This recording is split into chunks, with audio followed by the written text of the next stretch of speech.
sleep, headache, dizziness. That's what several Pepco customers say they are experiencing after wireless smart meters were installed at their homes. And now 9 wants to know why these meters are emitting radiation far more frequently than Pepco claims. Our Kristen Fisher uncovered this new evidence. And Kristen, this is similar to the radiation debate over cell phones and cancer, right? Yes, this is very similar to that debate in that it's the same kind of radiation, and the research into its safety is not conclusive. But here's the big difference. You can choose how often you use your cell phone, right? But with smart meters, you don't have a choice. The frequency with which you are exposed to this radiation is determined by the power company. And as I found, it may be a lot more frequent than they claim. This is a meter that tests for radio frequency radiation, the same kind of radiation that's emitted by smart meters. And today, Desiree Jaworski with the Center for Safer Wireless, an independent group that questions the safety of smart meters, is using this device to test 3 Pepco customers' smart meters. We turn off anything else that might emit this radiation, our cell phones, my wireless microphone. That way we know that any radiation we pick up is coming from the meters. So this is a smart meter bank. It's inside a Northwest DC condominium building, and there's 32 different smart meters inside this building. So what I did was I brought in a meter that measures the levels of radio frequency radiation, and what I'm finding is that these smart meters are emitting radiation every few seconds. But Pepco says smart meter communications take place every 4 to 6 hours. What Pepco says is happening is that these smart meters send out communications every 4 to 6 hours on a daily basis. But what we're seeing is that these smart meters communicate about 4 to 6 times a minute, if not more. We also tested 2 single-family homes, and even with just 1 smart meter, we got the same readings. It did not sit well with homeowner Lisa Crecelius in Potomac. They're not asking you if they may radiate you or not. No, they're just doing it. On top of that, it's more than what they were saying. It just comes across as very dishonest. So I brought these findings to Pepco spokesman Marcus Beal, who said, I can't account for a test that there are a lot of variables involved that we can't account for with a test that we're not present at. But, we're confident in the specs of our meters and the safeness of the meters at this point. So I asked Pepco if we could go out with their experts to do their own test. They told me they would look into it. And just to be clear, we're not saying whether or not this radiation is dangerous. That's up to the scientists, and it is currently the subject of a very heated debate. What we're saying, Leslie, is that our testing simply showed that the meters are emitting radiation more frequently than Pepco's telling its customers. So this is really just an attempt to give people information, to empower Correct. them, and they can make their own decisions about going forward. You got it. Kristen, thank you. If that station wasn't wording things to avoid a lawsuit, they probably would have mentioned how dangerous the radiation levels actually were to the average person. Some are more sensitive than others, some are more prone to cancer. When the 5G network is completely rolled out and there's a cell tower every 800 feet in every major metropolitan area, as well as most townships and probably even unincorporated cities, not only in the USA and Europe, but the entire world, the next major phase of a depopulation agenda will be fully implemented. It won't be as simple as everyone frying like a hamster in a microwave. A better analogy might be a frog in a pot slowly coming to a boil. But the massive bombardment of frequencies emitted by the amalgamate of smart devices connected by Wi-Fi and/or Li-Fi to the Internet of Things in so-called smart cities will be quite a bit like living inside of a microwave oven. And the goal is to connect literally everything in the home, including toilets, so that even when we're using the bathroom, we're being irradiated as well as taxed for our usage of resources until we're ultimately taxed for the air we breathe. Smart meters are a proven source of massive radiation exposure, but that will just increase when all other appliances and devices are connected as well. Couple that with the ingestion of foods with GMOs, nanotechnology, yes, nanotechnology, preservatives and sugar alternatives like aspartame, and even drugs like the pharmaceuticals we're urged to ask our doctors about in TV commercials, and it's a recipe for depopulation. It's a slow, silent removal of a large segment of the population, and 5G frequencies alone will speed up the process. The powers that be will shrug and shake their heads as they feign ignorance, while it will seem to most uninformed sheeple that everyone is just dying of natural causes. Yes, like pets that die from tumors after being microchipped. And while not everyone will die from the carcinogenic radiation, just as many have died from or fought cancer after prolonged cell phone usage, it will certainly dumb down the rest. Studies are showing that all this increasing radiation is responsible for autism, learning disabilities including ADHD, dementia and Alzheimer's, general memory loss, headaches, loss of sleep, stress, and genetic damage, such as lowered eye and skin health and bacterial resistance, as well as tumors and a host of other problems. People who shut down all electronics at night before sleeping, particularly Wi-Fi, find that they sleep better and are healthier. Those who aren't cooked to death by all the radiation will most likely have trouble functioning, even if they remember where they wake up in the morning. As noted in a linked article, the same frequencies used by pain-inflicting crowd control weapons, long-range acoustic devices, form the basis for the network that ties together the Internet of Things. While microwave weapons have been used on the public in the past, or even voice of God weapons, used by American forces in Iraq, the potential for using 5G connected devices against the public is a foregone conclusion. As if being passively irradiated isn't enough, anyone considered a threat to the system for any contrived reason by the powers that be could be directly targeted using their own appliances. Many consider this fourth-generation warfare, wherein the general public becomes the enemy of the state. It's been termed silent weapons for quiet wars, with the ultimate goal being depopulation more so than an Orwellian police state, where our freedoms, liberties, and rights are dissolved until non-existent, which they already are. The many executive orders signed by U.S. presidents underscoring this fact, or Supreme Court cases empowering corporations that have influenced government since the 1800s, not just lobbying power, are too lengthy to list here. But it's been shown that the communications industry now has more sway over our government than even the pharmaceutical industry. No one gets to vote on how many cell or Gwen towers are erected in their neighborhoods or children's schools, let alone that opting out of having smart meters on our houses will no longer be an option soon enough. This is the silent Holocaust in action, an undeclared war against the general public in all nations, particularly those of the United Nations, with contingencies in place for the continuity of government, a shadow government overseen by the UN and FEMA, possibly from the infamous Mount Weather in the USA, if it eventually creates a national emergency. Many believe this is what the FEMA camps and unconventional warfare training by the military such as REX-84 and UWEX-16 are for. Eventual civil unrest when it becomes obvious that we do live in a police state with a depopulation agenda. Some of us have been specifically targeted from amongst the public and attacked with microwave and ultrasonic weaponry, also known as psychotronics, for a variety of reasons, from whistleblowing to being labeled a dissident to money and revenge. Sometimes it's even just for experimenting on a target of opportunity by the military mafia complex, a term not often used, let alone understood by most. Citizens are harassed with V2K, also known as voice to skull or voice of God, and long-range microwave weapons until suicide would seem the only option. That seems to be the consensus among those who have claimed to be targeted. Targeting a person is often coupled with the phenomenon known as gang stalking, a term aptly derived from gangsters, which is basically what the military mafia complex is comprised of. They're gangsters of the elite who own our militaries and found organized crime was a useful tool for drug running, human trafficking, and any given nefarious enterprise. The military and mafia, including the CIA and other agencies, are very interchangeable. I could elaborate this point with some personal experience. I was personally targeted over a non-union family business, as were others around me, but I'll save that tangent for another time. Instead, I'll let Kay Griggs, the ex-wife of a former NATO assassin who had connections to some of the military's top brass, convey it in her own words.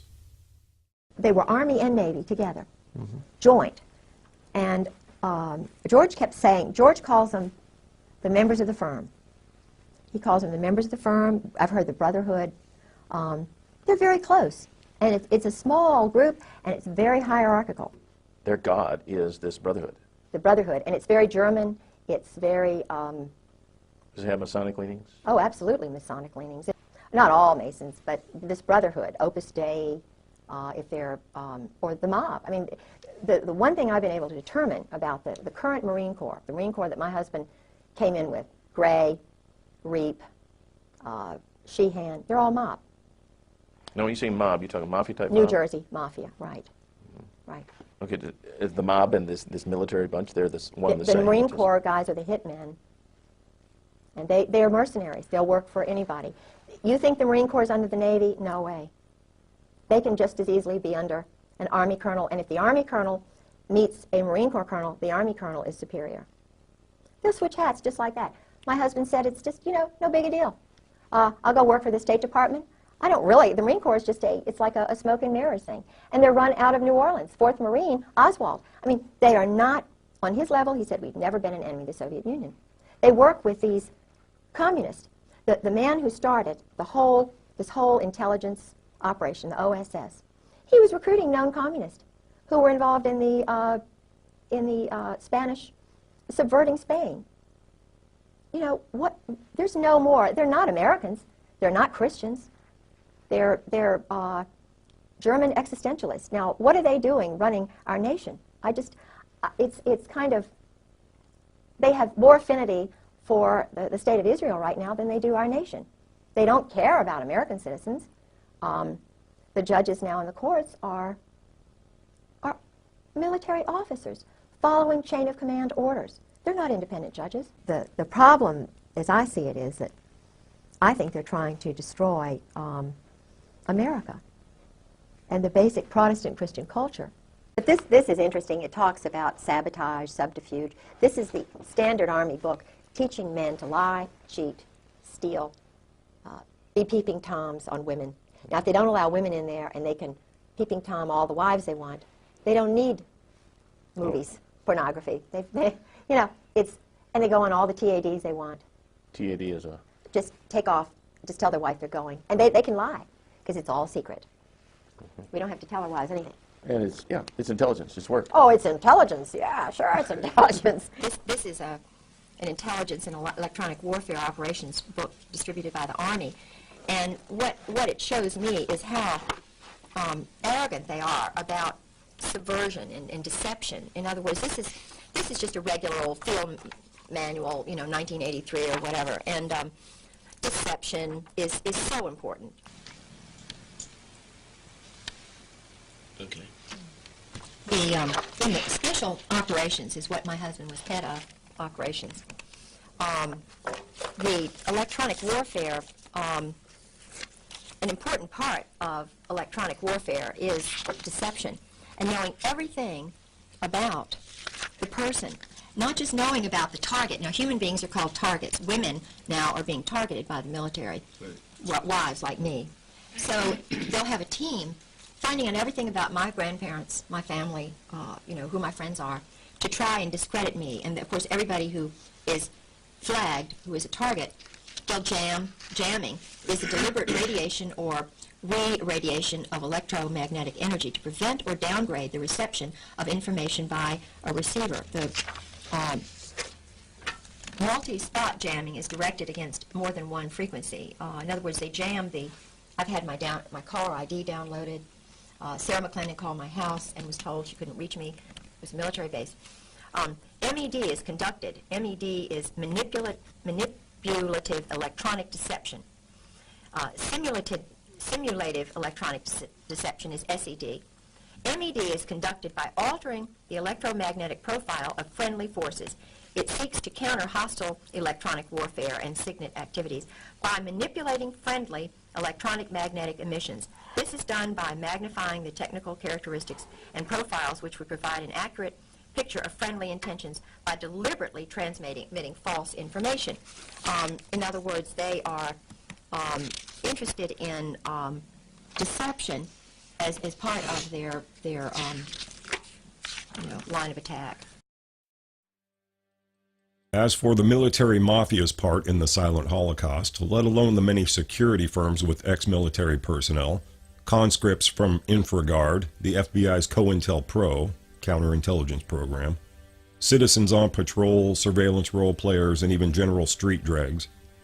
They are only doing the dirty work and fulfilling the vision of the elite, who use them in an ongoing Hegelian dialectic of divide and conquer infighting, an undeclared war of attrition. They get us to kill ourselves by creating phantom enemies and empowering auxiliaries, thugs really, with an us versus them mentality. It's easy to keep a chain of command intact with threats, conditioning, and even promises of a place in the brave new world order, and money. I should reference the Georgia Guidestones briefly, also known as the Ten Commandments of the Illuminati, just to reinforce the idea of the silent Holocaust and depopulation agenda.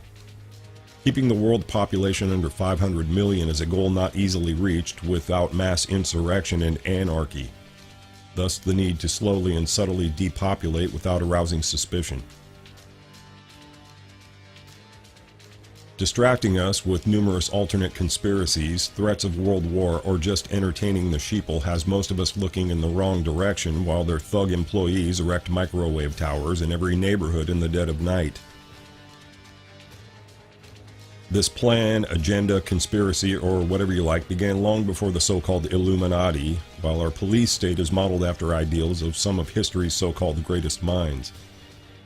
Plato, an adept of the occult who could accurately be called Neo-Pythagorean, wrote Republic, which details a utopian society, or dystopian depending on your outlook, ruled by philosopher kings of the mystery schools. Auxiliaries are defenders or thugs of those who deem themselves illuminated and fit to rule. Together they rule and enforce whatever laws might exist over the producer class, which is everyone else no matter the occupation. But with AI and robotics advancements, producers won't be that necessary, and most likely auxiliaries. To at least some extent, Francis Bacon's New Atlantis can be considered yet another blueprint for this form of society, with enlightened scientist sages being his vision of the pinnacle of mankind. Bacon is widely considered an unofficial founding father of America while also being a secret Rosicrucian. But in his version, the scientists were those who were in power, the philosopher kings.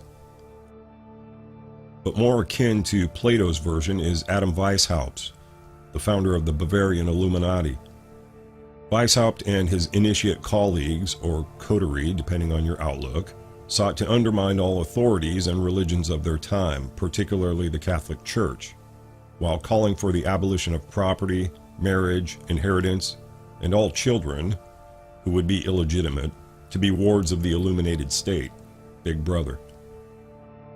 I detailed some amount of the Illuminati in my World Order video and also noted that Weishaupt's vision, older than Plato, would also in time influence the creation of the Communist Manifesto.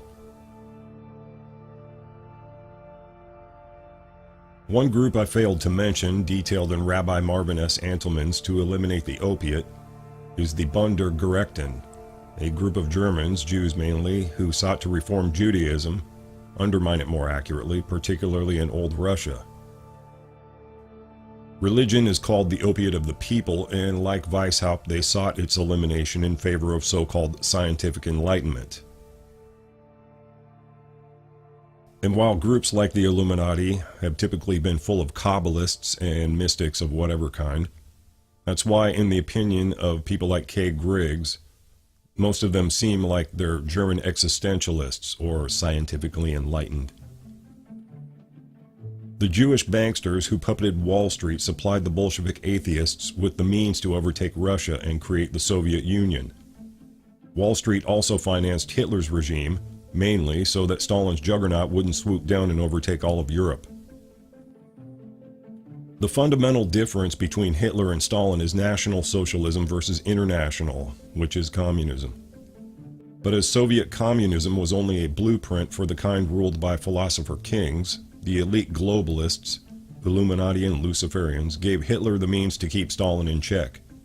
Otherwise, the Hegelian balance created by the Illuminists would have been tipped too soon for their utopian New World Order to eventually flourish. They would also need a Holocaust, including far more than just the Jewish population.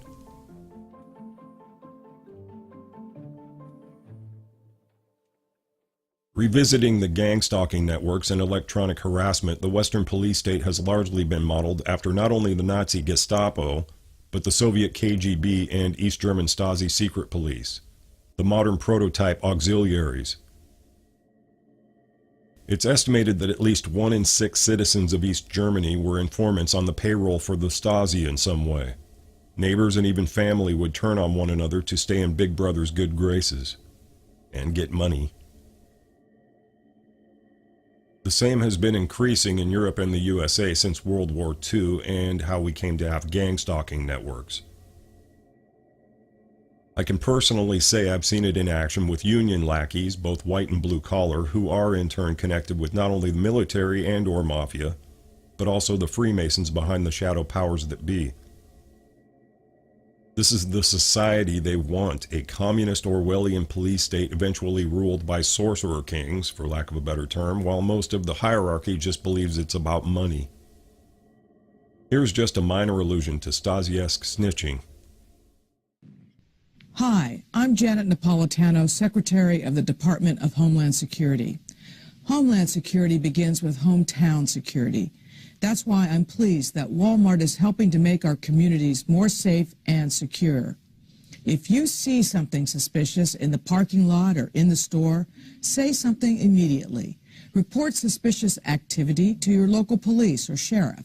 If you need help, ask a Walmart manager for assistance. Thank you for doing your part to help keep our hometowns safe. I'm sure most are aware that the USA pays Israel billions in extortion dollars for no other reason than to create war, as a courtesy to the elite's vision, the Rothschilds mainly. The Rothschilds have long made money in other enterprises besides banking, including weapons manufacturing and trading, and drug wars, mainly beginning with the opium wars in China. And by this arrangement, including instigating war with false flags like 9/11, the USA and UN forces, including private military corporations, are made the standing army Israel uses to effect wars in the Middle East, so that they can remain the innocent even while entering into conflicts themselves. The USA is the fall guy fronting the UN while Russia plays its own part, and Communist China consumes everything financially on their behalf. And while China is owed billions of dollars by the USA and intends to collect through corporate piracy, it's unlikely that a conflict or World War III will develop that would threaten their return on investment. The same applies to Russia, basically. World war is largely smoke and mirrors, though still possible if other methods like 5G radiation fails or progresses too slowly. So while Russia and China each hope to be the first countries fully utilizing nationwide 5G technology, the same is hoped for by Middle Eastern nations as well as Europe and the USA.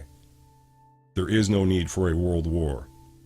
We are being slow-cooked like frogs in a pot, and the real enemy is the populace in the way of elite globalists, whose own version of communism is not quite the same as the one portrayed in history and the media. They consider themselves the philosopher kings, the enlightened, Luciferians for lack of a better name, who only want to see the rest of us go away so that they can enjoy the splendors of the earth, which will eventually heal itself of pollution and chemtrails. The nuclear waste at the bottom of the oceans may take a while longer, however, but as they perfect AI and robotics, again, there will be even less of a need for a slave class of producers, let alone auxiliaries or guardians or thugs. That seems the most likely scenario to this author anyway, though I'm sure many will point out that they will still need a certain amount of us for blood sacrifices to their demon gods, the aliens many claim the government obtained their technology and power from. Demons to the rest of us. Aleister Crowley's Lom. Whatever you consider the elite to be, another race, hybrid, serpent seed reptilians, or just greedy elitists, a depopulation agenda is the goal. In any case, it is a war against humanity, to those of us who are aware anyway, and as inhuman an agenda as it is, The elite might as well be cold-blooded reptilians. Those who die in the name of their mystery school utopia certainly won't care one way or another. It should go without saying that the elite consider the producer class, let alone the state-funded poor, to be human cattle. That includes more than the phony Jews who call Gentiles Goyim, but also the black nobility and the so-called enlightened members of the upper ranks of secret societies such as the Freemasons, Rosicrucians, or others. We are just cattle being led to the slaughter. And so are many of the so-called elite, ironically. A movie was made about an autistic woman named Temple Grandin who became a genius of animal husbandry. One of her most famous inventions was a cattle chute that naturally herded and funneled the animals in a direction that seemed natural to them. The same is being done to us, and at the end of the chute is a slaughter by 5G and the Internet of Things. And they make us clamor for it. Believe it or don't. And while the noose is being tightened around our necks, there are still some measures you can stave off some of the effects with. There are plenty of videos with instructions for making Faraday cages for your smart meter if you're unable to opt out through the power company.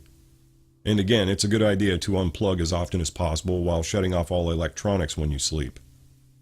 Don't eat their pre-packaged garbage. Exercise and get out of cityscapes as much as possible. Practice grounding and hug a few trees while they're still here, before the chemtrails kill them off. And there are plenty of people who swear by the difference it makes. Take vitamin supplements and exercise whatever proven body cleansing protocols exist. I'm no expert, so it's up to you to figure out what you're lacking and need to supplement with. Make their occult utopia take that much longer to come to fruition.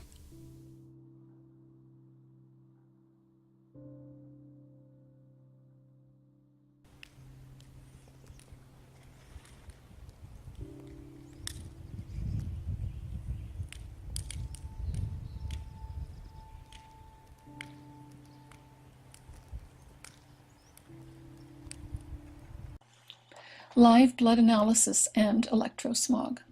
We can learn much by looking at our blood under a microscope. This short video shows a macrophage, which is like a vacuum cleaner, engulfing bacteria among red blood cells. I decided to find out what my blood looked like. I pricked my finger, placed a drop of blood on a slide, and looked at it under the microscope. This is what I saw.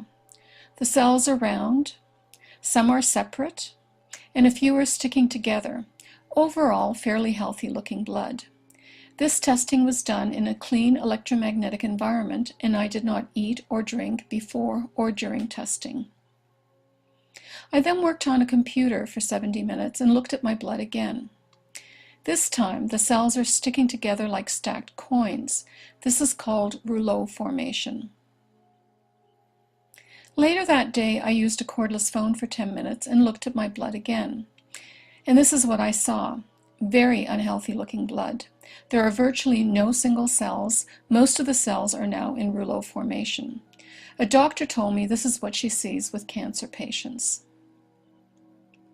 What I learned is that my blood goes into rouleau formation when I use a computer or a mobile phone. This type of clumping interferes with the release of oxygen and the removal of waste products like carbon dioxide. The capillaries are so narrow that red cells must squeeze through in single file, showing the importance of their elasticity. What are the consequences of rouleau formation? Poor circulation resulting in lower oxygen transport to cells and reduced waste removal. What are the symptoms someone may experience? Headaches and fatigue, difficulty concentrating, numbness, tingling, and cold extremities, and possibly heart and blood pressure problems, including risk of stroke. What is the significance of this? Live blood analysis may be a good diagnostic for electrohypersensitivity. For more information about electrohypersensitivity, visit www.electrosensitivesociety.com.